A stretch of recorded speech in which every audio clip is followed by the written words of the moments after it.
Bon mes amis, l'heure est très grave. J'ai dépensé 3000 euros dans un appareil photo pour strictement rien.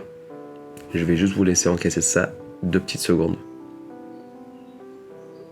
Sinon, j'espère que vous allez bien. En tout cas, aujourd'hui, on se retrouve pour présenter donc, les résultats du fameux jeu qu'on a mené sur Instagram la semaine dernière.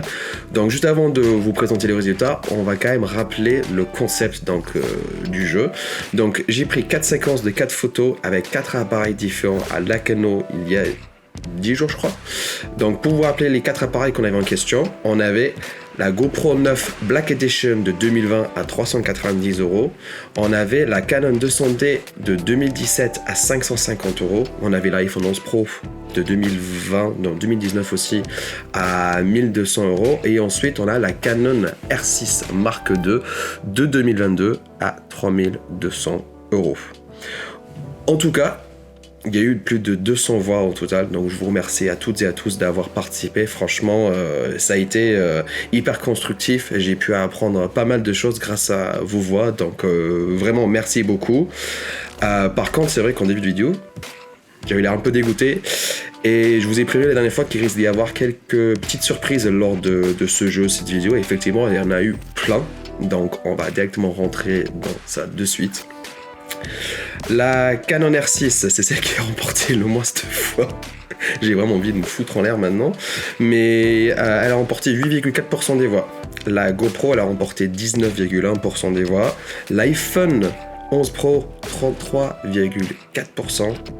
Et la Canon 200D, donc l'appareil qui a coûté 550 euros et qui est le plus ancien parmi les 4 appareils qu'on a testés, a remporté 38,8% des voix. Et je vais pas vous mentir, j'ai fait le test avant de vous le publier sur les réseaux. Moi aussi, j'ai choisi l'iPhone, je crois, sur 3 des 4 séquences, j'ai choisi l'iPhone. Ce qui me paraît un peu normal, je m'y attendais un peu, mais bon, on va quand même rentrer dans les détails et on va essayer de mettre un peu de sens à tout cela parce qu'il y a quand même pas mal de choses à retenir. Donc déjà, la Canon R6, elle a remporté 8% des voix.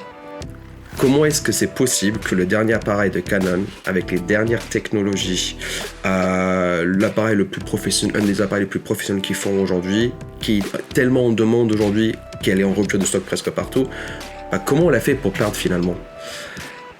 Eh bien justement, c'est dans la première partie de la phrase, les nouvelles technologies. C'est-à-dire que sur ces nouveaux appareils hybrides, etc., les capteurs sont tellement réalistes que finalement, elle a pris les photos telles qu'elles étaient. Moi, je me rappelle ce jour-là qu'il faisait gris, il faisait pas beau, les teintes étaient très bleues, il faisait vraiment un ton pourri. Et justement, c'est ça qui a pu aussi tester les appareils d'une manière ou d'une autre. Et donc justement, en fait, elle a capturé les lumières trop parfaitement, finalement. Ce qui fait que les photos à l'œil ne plaisent pas tant que ça. Et justement, quand je vous ai parlé des teintes bleues et grises, en fait, justement, c'est ce qu'on retrouve chez l'iPhone. Parce que elle aussi, elle est très neutre en termes de manière de prendre les photos. Mais l'avantage qu'elle a l'iPhone, c'est que dès qu'elle prend une photo, finalement, elle fait un travail de post-production derrière qui est quand même assez importante.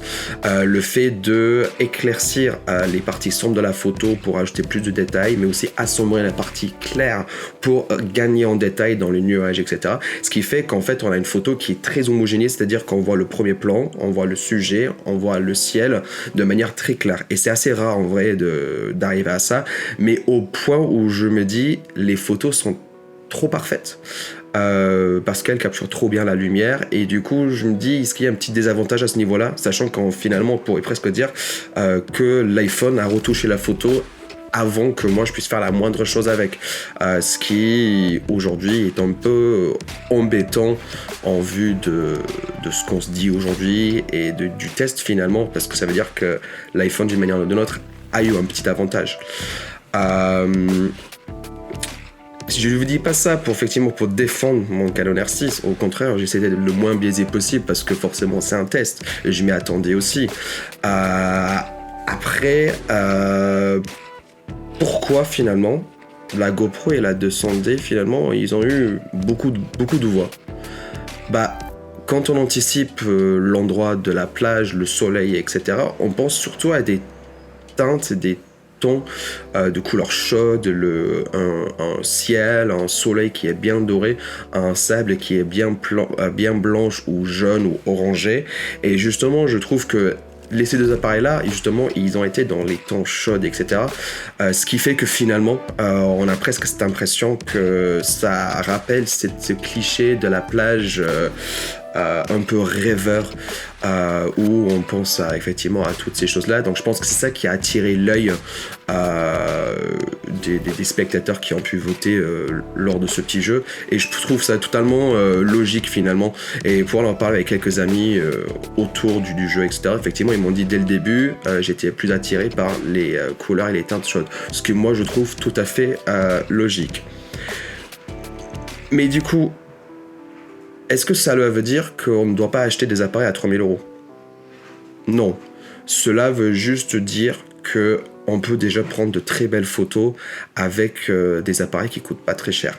Sachant que utiliser par exemple le Canon R6 en mode automatique, etc., pour le coup, ça n'a pas de sens. Ça n'a vraiment pas de sens. C'est comme si vous achetez une Ferrari pour aller faire vos courses à Lidl 2 fois par semaine. Ça n'a strictement aucun sens. Donc c'est pour ça qu'il faut aussi prendre ça avec des pincettes, parce que justement lui il se démarque dans beaucoup d'autres domaines qu'on verra dans d'autres vidéos d'ailleurs. Mais ce que je veux vous montrer aussi aujourd'hui, c'est peu importe le matériel que vous avez finalement, n'arrêtez jamais de prendre des photos parce que vous en êtes capable. Regardez, vous avez pu voir que même moi, juste en prenant l'enquête cliché, on peut réussir à prendre des belles photos. Et justement, c'est ça le moral de l'histoire, la conclusion à retenir d'aujourd'hui. C'est n'arrêtez jamais de prendre des photos, peu importe votre matériel. Vous n'êtes pas limité finalement. Vous pourriez prendre des photos qui, sur les réseaux, passent hyper bien et qui vont plaire aux gens finalement. Donc, sur ce, je vais vous laisser pour aujourd'hui et on en parlera une prochaine fois de plein d'autres choses, notamment des tutos pour prendre des meilleures photos avec son iPhone. En tout cas, j'espère que vous a plu. Moi, j'ai pris beaucoup de plaisir à faire cette vidéo avec vous. Et du coup, je vous souhaite une très bonne journée et on se voit très vite pour une prochaine vidéo. À toutes.